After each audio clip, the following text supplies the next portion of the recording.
Hola amigos de la Asamblea, ¿cómo están? Buenas noches, buenas tardes, buenos días, inclusive para algunos buenas madrugadas que les gusta ver videos en las altas horas de la noche. Estamos en otra emisión más de nuestros conversatorios, pláticas que hemos estado subiendo, estos capítulos que les han estado gustando bastante. Hemos recibido buenos comentarios y en esta ocasión nos acompaña Emily Sandy, que ha participado en diferentes actividades ya desde hace algunos años, en la asamblea, en diferentes temáticas, talleres, actividades que se han desarrollado dentro de aquí. Hola Emily, gracias por aceptar la invitación, por estar aquí con nosotros. No sé si puedes dar una pequeña introducción, presentarte un poco, quién eres, a qué te dedicas. ¿Qué tal? Muy buenas noches, Andrés. Mucho gusto en estar con ustedes en la Asamblea de Migrantes Indígenas. En efecto, mi nombre es Emily Sandy Mesa Sendejas. Soy originaria del pueblo de San Pablo Totepec, aquí en la alcaldía de Milpa Alta. Y bueno, pues hemos, me dedico a todo el tema que se refiere a la educación, ¿no? Soy pedagoga y bueno, pues trabajo el tema de la educación en general. Qué bien, qué bien. Y ahorita que lo mencionas un poco de Milpalta, del sur de la Ciudad de México, de los pueblos, uno de los pocos pueblos originarios que hay todavía, que nos platiques un poco cuál fue tu primer acercamiento justamente a la asamblea, cómo es que la conociste, cómo es que llegaste, que nos platiques un poco cómo ha sido esa experiencia. Claro que sí. Pues yo llegué a la asamblea hace ya bastantes años. Yo calculo que más de, como más, unos 15, unos 10 o 12 años, ¿no? Uy, bastante. Llegamos bastantito tiempo, ¿no? Cuando estábamos todavía ubicados en Viaducto, ¿no? En Viaducto 4, en Calzada de Tlalpan 498. Y bueno, pues ahí estuvimos bastantito tiempo también hasta que tuvimos que enfrentar el tema de los recursos para sostener el espacio, pues entonces tuvimos que salir, pero no obstante, bueno, pues seguimos colaborando y seguimos haciendo cosas a distancia. Llegué interesada, digamos, justo por el tema de la educación y por el tema de los pueblos originarios y de los pueblos indígenas.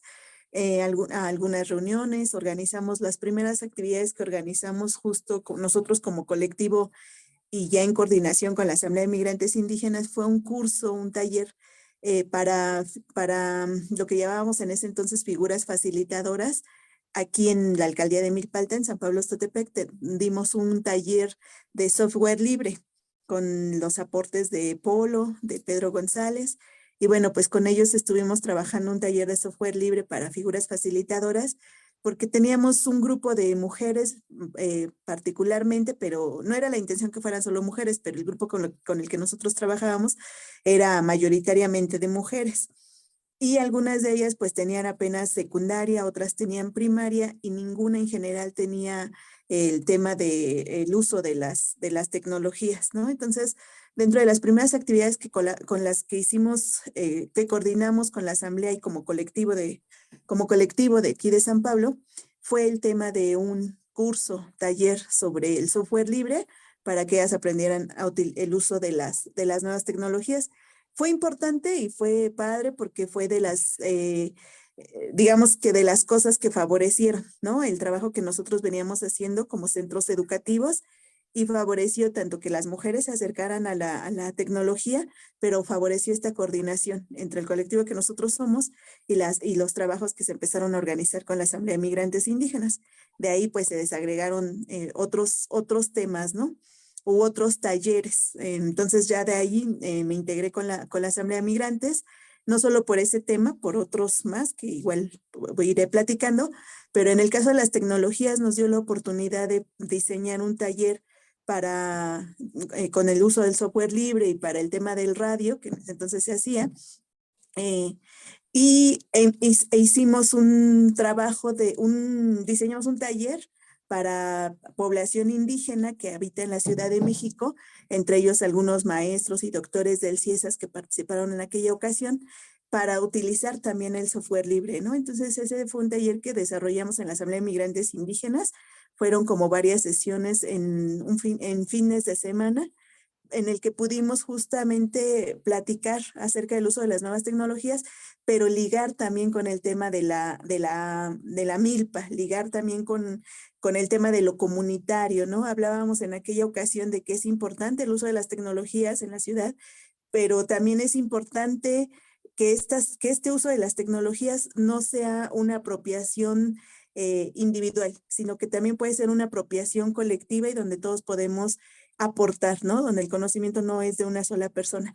Y fue interesante porque ese trabajo se hizo también a través de un diseño de práctica, ¿no? Entonces, todo lo que platicábamos en ese taller, de los que, digamos, pudimos de los que tuvieron más fuerza, de todo lo que pudimos hacer durante ese taller, fue reflexionarnos, ¿no? Como pueblos indígenas, fue pensarnos como pueblos indígenas, fue pensar en la colectividad y como estuvo diseñado de manera muy práctica, hicimos un programa de radio, hicimos un trabajo de investigación, hicimos taller, hicimos un tiempo de problematización que le llamamos para finalmente que las personas fueran utilizando en todo ese proceso al hacer una entrevista el software libre, al hacer un programa de radio el software libre, al hacer un video, un pequeño video el software libre, al editar el software libre, pero todo reflexionando sobre la comunalidad, sobre la identidad y sobre la pertenencia. Eso trabajo que yo diseñé, digamos, y que fue interesante, que fue digamos, importante para seguir haciendo el trabajo que ya venían haciendo como asamblea sobre el software libre y el uso de las nuevas tecnologías. Pero eso, reflexionarnos, y que fue muy práctico, fue un taller muy práctico en el que pudimos hacer radio en ese mismo momento, hacer entrevistas, hacer videos, pero todo reflexionándonos desde quiénes somos, de dónde venimos, hacia dónde vamos como población indígena, ¿no? Y sobre todo sobre el tema de la comunalidad, qué era la comunalidad para nosotros, sobre el tema de la identidad, por qué la identidad es importante en la Ciudad de México, sobre el tema de la territorialidad. Y recuerdo que pues en algún momento también hablamos un poco acerca de la milpa, ¿no? Porque asemejando digamos que el tema del conocimiento y el tema de la comunalidad, pues tiene que ver con espacios donde es posible que todos podamos aportar al conocimiento, ¿no? Que todos podamos, y que independientemente de que ya no estamos en un territorio, digamos, específico, aún fuera de las comunidades es posible seguir reproduciendo nuestra vida comunitaria sobre todo y nuestra vida colectiva. Y en ese sentido fue un ejercicio también de reflexionar la colectividad. Tuvimos, digamos, a raíz de eso, otra oportunidad de participar también de diseñar otros talleres, en este caso para el estado de Guerrero, igual sobre el uso de las nuevas tecnologías, y ese se dio en específico a maestros de primaria, ¿no? En ese entonces teníamos un compañero amuzgo, un compañero amuzgo Mar, y bueno, pues con él fue posible hacer la coordinación para que pudiéramos dar un taller fuera de la Ciudad de México, en el estado de Guerrero, y con maestros en particular. Entonces fue así como, digamos, son las actividades en las que primeramente uno se liga, ¿no? En el diseño de los talleres, pero pensando mucho el tema de la comunalidad, ¿no? A partir de ahí, bueno, pues se desprendieron pues varias actividades, ¿no? El radio, otros talleres, otros tantos talleres. Sí. Ahorita que mencionabas, bueno, bastantes actividades ahorita en esta pequeña semblanza, al inicio que comentabas las figuras facilitadoras que estaban ustedes implementando, ¿por qué nace a partir de qué nace como esta inquietud o iniciativa de poder querer hacer talleres diferentes a los que comúnmente se hacían, implementando esa parte de tener una educación o implementar el taller, una perspectiva comunitaria, aplicar comunalidad, por qué software libre, cuáles fueron los factores que detonaron para que se tuvieran que buscar estas como alternativas o modelos o modos de enseñanza distintos a los que pues comúnmente todos conocen, ¿no? Claro, en principio también debo decir que es parte, digamos, del contexto que a uno le toca vivir, ¿no? En ese entonces yo participaba en la Secretaría de Educación en un programa que tuvo mucha relevancia, que fue el programa Acciones de Inclusión y Equidad Educativa, a cargo de la maestra Rocío Casariego. Y bueno, eso nos favoreció porque eso nos hizo darnos cuenta, en mi caso, cuando nos mandaron aquí a Milpalta, pues darnos cuenta también de que hay muchísima población indígena en la Ciudad de México, ¿no? Que no solamente estamos los pueblos originarios, sino que hay mucha población indígena que ahora vive en la ciudad, pero que vive en un proceso también de exclusión educativa, de exclusión económica, de exclusión social, ¿no? Y bastantes procesos de discriminación. Y a veces están tan cerca de nosotros, digamos, la población indígena, me refiero cerca, mi primera reflexión en aquel entonces cuando yo llegaba a la asamblea es, están cerca porque viven con nosotros en el mismo territorio, En el digamos, entorno. pero también están cerca porque culturalmente hablando compartimos muchísimos principios de organización, ¿no? O sea, yo me he dado cuenta, bueno, aquí en el pueblo se hace tequio, se hace faena, y cuando nosotros los originarios no la estamos haciendo, no quiere decir que no se haga, se está haciendo por parte de las personas que habitan en este mismo territorio, pero que vienen de algún pueblo indígena. No así con la población que viene de espacios urbanos, ¿no? De la ciudad, digamos, de espacios urbanos. Entonces, yo lo que reflexionaba es que es que además de la cercanía, digamos, porque habitamos en el mismo territorio, hay una cercanía cultural, hay una identidad y entonces hay prácticas que uno está haciendo que también los otros tienen y te das cuenta de esto. O sea, primero me doy cuenta, pues, la cantidad de población indígena que hay particularmente en Milpalta, pero es en general en toda la Ciudad de En toda la México. ciudad. Segundo, que hay mucha exclusión, ¿no? Que hay exclusión y que hay discriminación hacia la población indígena en general, sea de pueblos originarios o pueblos indígenas que han De migrado otros a la ciudad o estados. que residen, digamos, en la ciudad, ¿no? Pero me sorprende, pues, que en la ciudad, por ejemplo, haya 55, al menos 55, digamos, la representación de al menos 55 de 68 pueblos indígenas, ¿no? Entonces, habla de una gran diversidad cultural y la otra parte es como el ligue, ¿no? Oye, lo que ellos hacen, o sea, cuando nosotros no estamos haciendo faena a los originarios, sí se está haciendo faena en los parajes, ¿no? ¿Y quién está haciendo la faena? La población indígena que ha llegado a habitar en estos espacios. Entonces, y no solo faena, sino fiestas u otras formas de organización que tú dices, oye, el mismo trabajo, por ejemplo, con la milpa, ¿no? Entonces, esa referencia, el ver que hay población indígena, el que hay un espejo, digamos, culturalmente hablando, dices, oye, en realidad hay muchísimo que hacer, muchísimo trabajo que hacer para fortalecer la identidad, para fortalecer los lazos comunitarios. Entonces empezamos a hablar también de algo que llamamos o que yo les comentaba, es posible hacer tequio no solamente en territorio, también es posible hacer tequio dentro de la Asamblea de Migrantes o en otros espacios cuando hablamos de tequio intelectual, ¿no? Entonces es posible que así como juntamos las manos para hacer la milpa, para levantar la calle o así, Trabajo, podamos entonces, juntar también las profesiones, podamos juntar las inquietudes, los sueños, la ¿no? El experiencia, los intelecto, conocimientos. la experiencia, los conocimientos y entonces podemos hacer también trabajos que sean conjuntos, ¿no? Y ahí, claro, entra todo el tema del software libre porque en ese entonces Polo, que es el experto en el tema, pues también nos decía, ¿no? O sea, coinciden, ¿no? Algunos principios. Justo este tema de que los conocimientos no son solamente de una persona en particular o de un pueblo o de una comunidad que sea la única que tiene toda la verdad, ¿no? Sino que hay diversidad, ¿no? Y en esa diversidad también es importante compartir los conocimientos. Entonces el software libre tiene principios similares con lo que nosotros veníamos trabajando, ¿no? Que es el tema de la comunalidad, que es el tema de la apropiación de las tecnologías, el uso de las tecnologías, y que es el tema de que el conocimiento llegue a otras personas, lo que te decía de la exclusión, ¿no? O sea, nos damos cuenta también que particularmente en la Ciudad de México, bueno, yo creo que es en todo el país, pero en la Ciudad de México se expresa muy, muy fuertemente el que la gente de los estados migra a la ciudad por tener otras condiciones de vida y entre esas otras condiciones de vida por acceder a las escuelas y resulta que son quienes no están ingresando a las escuelas, ¿no? Entonces ahí se genera también todo un tema, ¿no? O sea, De se oportunidades que abre. realmente se Ujú. supone que deberían de tenerlas y es donde menos las pueden tener o acceder a ellas.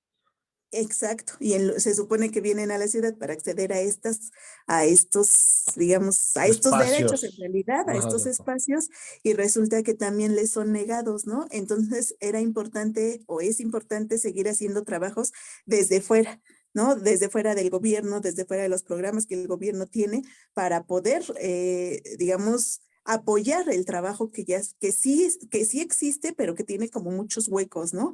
Y que tiene muchas aristas por donde entrarle, muchos desbalances también, ¿no? Entonces habría que entrarle al tema y pues me parece que ahí fue donde también comenzó a haber también mucha ligación, ¿no? Mucho trabajo conjunto.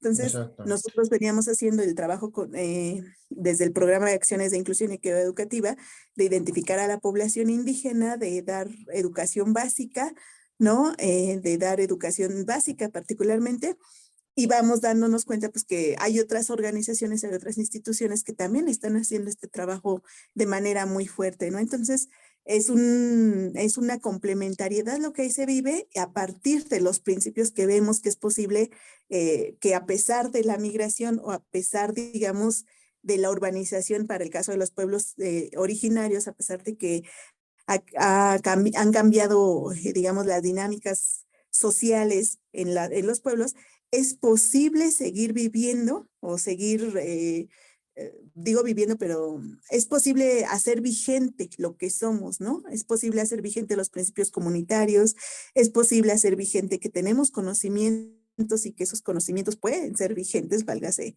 la La repetición, ¿no? redundancia. O sea, pueden ser vigentes, ¿no? O sea, el tema de la milpa es vigente, el tema de cooperar para sacar un trabajo es vigente, el tema del saludo es vigente, o sea, hay varios como temas que bien pueden ser, son vigentes, ¿no?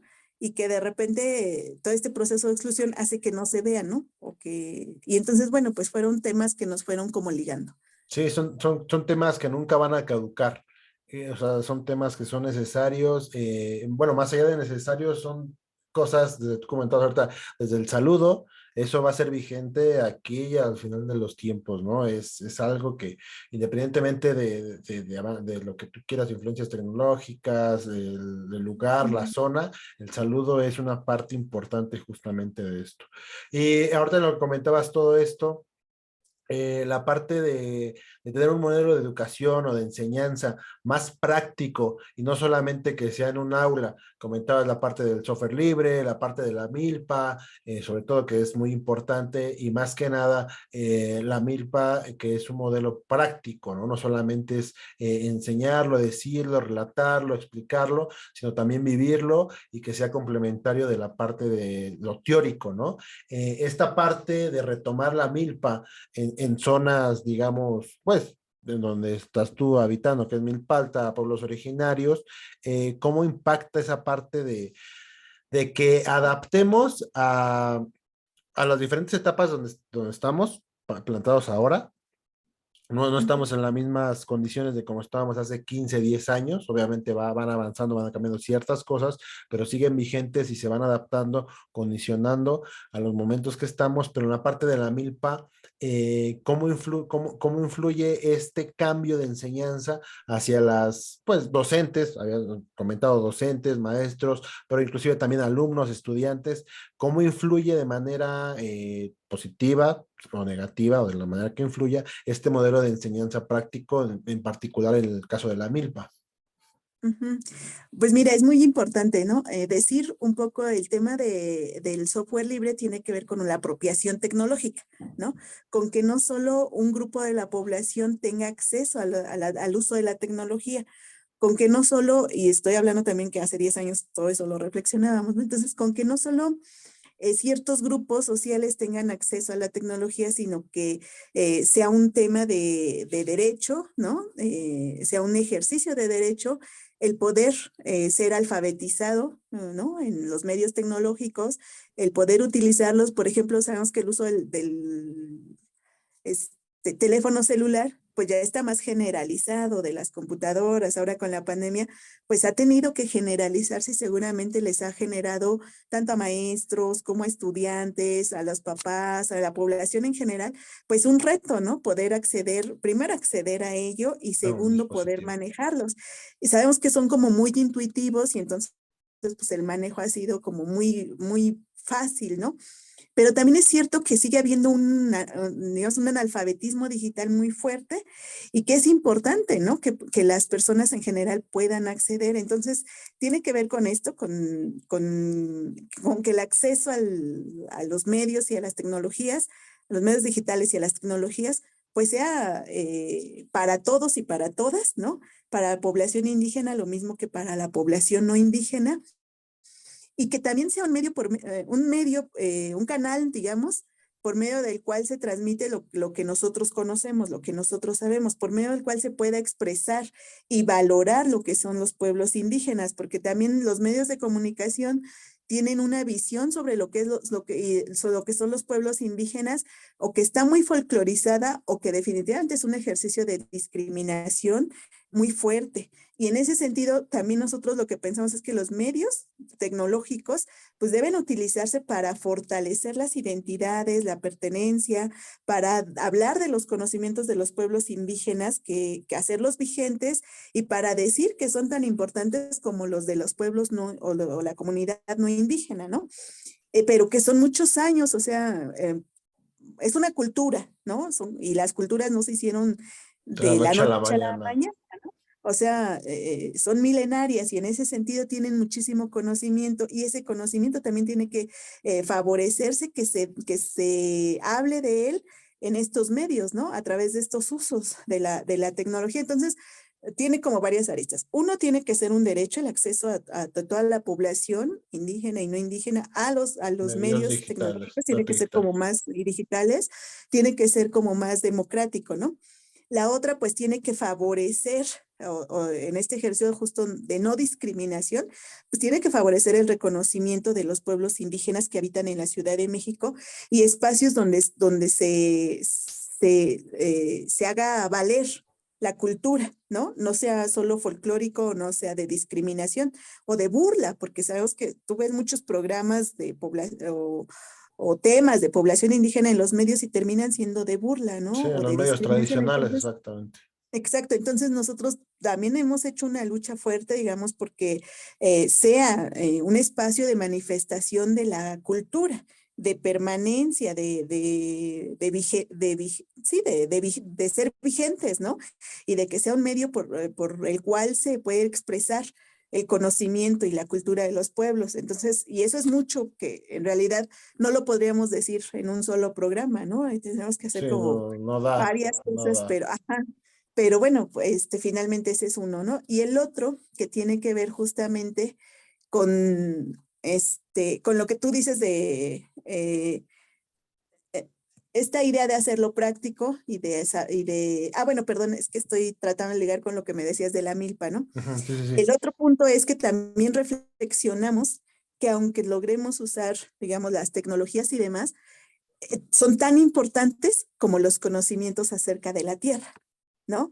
Y Sí, no entonces despegarse, también, no alejarse completamente, no por decir ya ocupo la tecnología, no me voy a desprender totalmente de la parte de la tierra, ¿no? Por ejemplo. claro, o sea, entonces como derecho, los pueblos indígenas tenemos derecho al acceso, ¿no? Y al uso de los medios tecnológicos, para que sean usados para nuestro beneficio y para hablar de nuestra cultura fuertemente me refiero en un proceso de no discriminación, ¿no? Sino de fortalecimiento de la identidad y la pertenencia, pero eso no quiere decir, digamos, que todo es la tecnología, ¿no? Sino que también tenemos eh, que hacer un proceso, o sea que también es parte de nuestro proceso, de nuestra vida, está ligada a la tierra, ¿no? Y entonces, otra cosa que se reflexionaba en uno de estos talleres es justo que estaba pasando también, o ha pasado también lo contrario en la sociedad. De repente estamos muy en las tecnologías, y al olvidar la tierra, se olvida no solo el contacto con la tierra, sino con las lluvias, con las estaciones del año, o sea, se vive una vida muy acelerada. Y bueno, pues que tendríamos también que reflexionar que no todo, que si bien tenemos derecho de acceder a las tecnologías, eso no quiere decir que no podamos continuar haciendo nuestra vida, ¿no? Nuestra vida en la ciudad, que no Mm, podamos reproducir la milpa, que no podamos seguir cosechando, sembrando, ¿no? Entonces, y bueno, el tema de la educación que sea como más práctica, pues así lo hicimos, ¿no? En los talleres, pero también hicimos otra línea de trabajo que era, si bien tenemos una línea de trabajo que es el uso de las tecnologías y teníamos otra línea de trabajo que es la educación desde la milpa, pero iban juntas, ¿no? Es decir, nosotros podemos Se hacer videos de la complementaban. milpa. Claro, podemos hacer videos de la milpa, podemos hacer programas de radio de la milpa, pero estamos hablando de un conocimiento milenario, de un conocimiento que no es, digamos, que tiene la población. Podríamos hablar de historias de la milpa, Y ¿no? estás Entonces, juntando los dos también, o sea, al momento de grabar, estás ocupando los medios digitales, tecnológicos, grabar radio, grabar video, pero aprovechado el conocimiento milenario que ahorita comentabas. claro, y además para potenciarlo, ¿no? Para decir, ese conocimiento es importante. Es tan importante saber de la milpa como saber de las tecnologías. Y que sigue Y vigente. claro, y no podemos negar a la población indígena, aún viviendo en la ciudad, pues que se siga reproduciendo la vida comunitaria, ¿no? Aunque no estemos, como dijeran, en el territorio de originario, ¿no? Entonces, son como dos líneas de trabajo, pero que hemos logrado como conjuntar, ¿no? Y bueno, pues desde la milpa hemos hecho varios temas también ahí, ¿no? Desde programas de radio, decía yo hace un ratito, hasta videos, y hemos hablado de que la milpa es un espacio educativo. Es un espacio en el que podemos educar para la vida comunitaria, ¿no? Porque en la milpa no se va de manera individual, porque la milpa no es, primero es un conocimiento de años, ¿no? De generaciones. Sabemos que la semilla del maíz es una semilla que se domesticó, ¿no? En la que se hizo necesaria la mano del hombre, ¿no? Estuvo presente el conocimiento, la experimentación hasta que se logró sacar, o sea, pasar del teocincle a lo que hoy conocemos Como con todas las maíz. variedades de maíz que hay en el país. Pues eso fue varias generaciones, ¿no? Entonces nosotros somos herederos también de ese conocimiento, de la nixtamalización también, y de lo que crece alrededor de la milpa, ¿no? De los quelites, o los otros productos que se siembran que acompañan al maíz, ¿no? Que en este caso el haba, el chile, la calabaza. Entonces, fueron dos líneas de trabajo diferentes, pero a la vez complementarias, ¿no? Y pensamos o decimos que la milpa es un espacio educativo porque no participa una sola persona, no va a participar en lo individual, sino es posible enseñar ahí a las otras generaciones, a los más jóvenes, ¿no? Desde cómo se siembra, cuántas semillas se siembra, hasta las fechas de la cosecha. Nosotros mismos tuvimos que hacer un proceso, digamos, de reaprendizaje, ¿no? Porque había cosas que sabemos, digamos, por la experiencia que tenían ya sea nuestros papás o los vecinos con los que habíamos sembrado, pero cuando nosotros lo hacemos, cuando nosotros somos ya partícipes de ese proceso o responsables de ese proceso, pues nos implica reaprender, ¿no? Muchas cosas, desde el uso de las herramientas hasta los ciclos, ¿no? Las fechas, en qué momento se siembra, en qué paraje. Entonces, también a nosotros nos implicó un proceso de aprendizaje, pero nos enseñó también, ¿no? Que es posible que esos espacios también sean espacios de aprendizaje, De ¿no? De aprendizaje. enseñanza-aprendizaje y como tú decías, espacios de aprendizaje colaborativo y espacios fuera del aula, ¿no? O sea, de repente pensar la educación fuera del aula, ¿no? Que también en estos espacios se puede dar. Y ahora actualmente hay muchos trabajos que, digamos, forman parte digamos, de esta forma, ¿no? De De pensar la enseñanza. milpa, Exacto. de enseñanza, ¿no? Entonces ahora hay muchos trabajos que hablan de que la milpa es un espacio educativo, pero bueno, pues fue parte de lo que a nosotros nos tocó, De los digamos, primeros, desarrollar. de los pioneros. Y sí, y ahorita que comentabas, bueno, me viene a la memoria ahorita, por ejemplo, que hay que reaprender, y justo, ¿no? Porque lo que comentabas tú, las estaciones del año, los ciclos cambian, ¿no? Y en ese cambio que hay de los ciclos, de que tal fecha o tales temporadas tiene que llover y no llueve y todo eso, hace que la tierra reaprenda, se reacomode, y uno como trabajador de la milpa, de la tierra, también tiene que reaprender junto con ella, porque si no, no se puede desarrollar el proceso del maíz. O sea, no hay cosecha, puedes sembrar, pero no hay una cosecha, ¿no? Entonces, eso también me viene ahorita a la mente, que uno tiene que reaprender con estos cambios de clima y todo eso que afectan realmente o alteran el proceso, pues de la fabricación de los alimentos o del campo, ¿no? Y específicamente pues el maíz, todo lo que comentabas que crece alrededor, las habas, el frijol, la calabaza y todo esto que se va complementando. El tiempo se nos va y se nos va y se nos va, ya nos queda poco tiempo, pero resumidamente, justamente lo que comentabas hace rato, se necesitan estos espacios alternos, complementarios, para hacer validar ese conocimiento, esa expertise, que muchas veces la gente sabia, la gente mayor, la gente que tiene todos esos conocimientos, nos lo pueda transmitir. Y justamente ese espacio es lo que estamos tratando de hacer con este proyecto que tenemos de los conversatorios, justamente para dar esa otra perspectiva, ¿no? Y que se diga también hacer presencia, lo que comentabas, ¿no? Que muchas veces a mí se me quedó muy grabado que comentaba, no me acuerdo quién, que pues en los libros, en la educación tradicional, pues se cree que los pueblos indígenas, los pueblos originarios, pues existieron en la conquista y de ahí para acá ya dejaron de desaparecer, ¿no? Ahorita actualmente ya no Mm, está, ¿no? Entonces, eso a mí ujú, me quedó muy grabado también ese ejemplo tal cual, y es cierto, ¿no? Si tú vas a una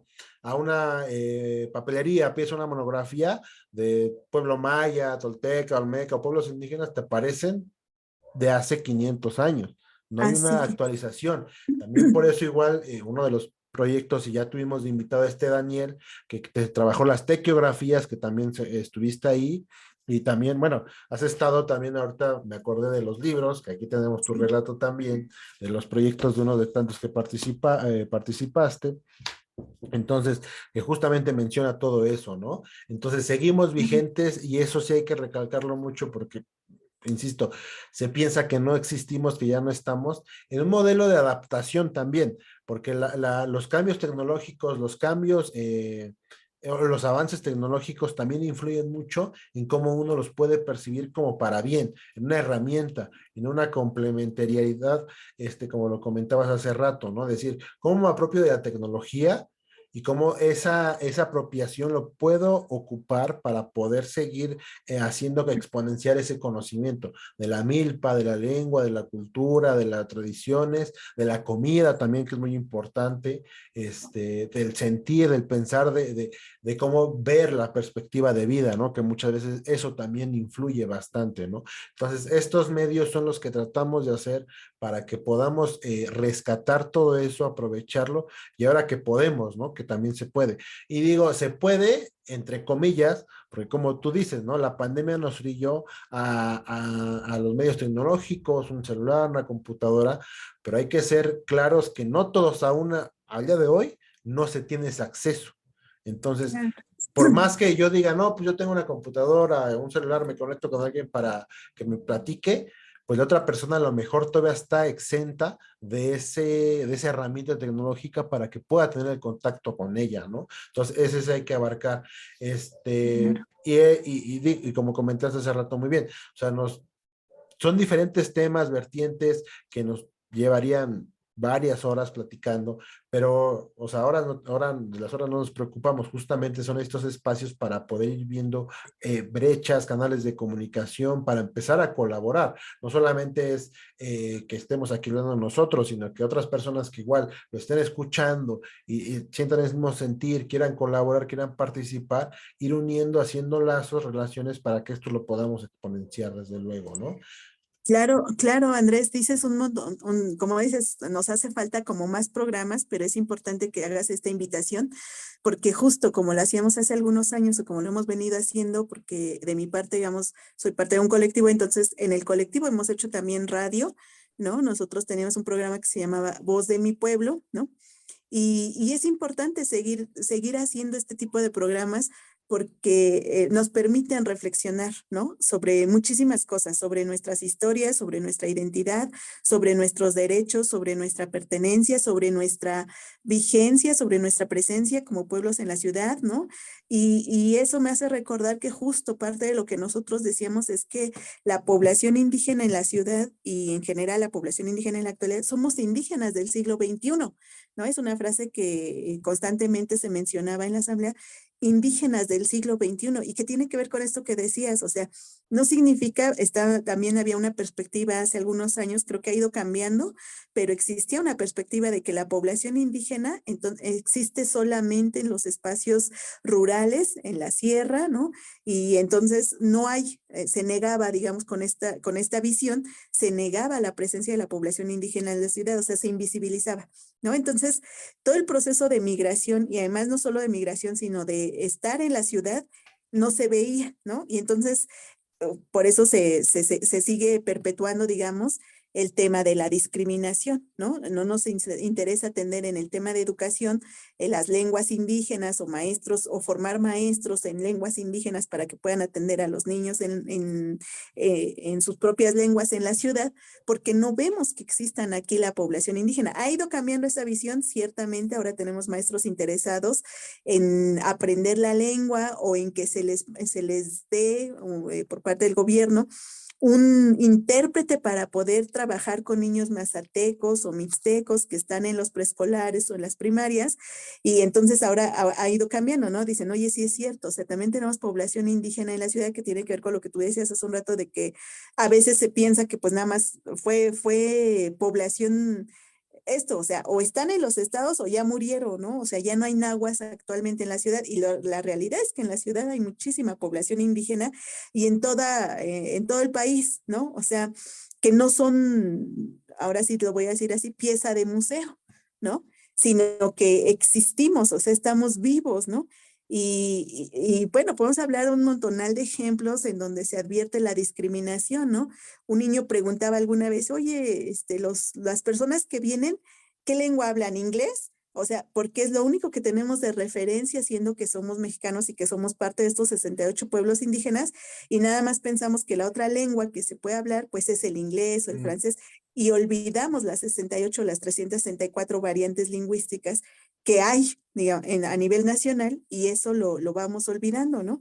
Y eso nos llevó, entre otras cosas, también a plantear un seminario para la UNAM en su momento, un seminario que justamente permitiera hablar de la presencia de la población indígena en la ciudad, y que nos hizo, decían los estudiantes en aquellos años, oye, a mí, o sea, yo ya pasé, estoy a punto de graduarme en una licenciatura y nunca me habían dicho que los pueblos indígenas estaban todavía vigentes, ¿no? En Vigentes. efecto, uno tiene la mirada de que lo puede encontrar, lo puede consultar sobre los pueblos indígenas o en el museo o en O en las o monografías, los bien decías libros. tú, o en los libros, pero como pueblos antiguos, no como pueblos indígenas del siglo XXI. Y eso creo que marcó también una gran diferencia, y que creo que también era parte, digamos, de estas dos líneas de trabajo que pudimos establecer, ¿no?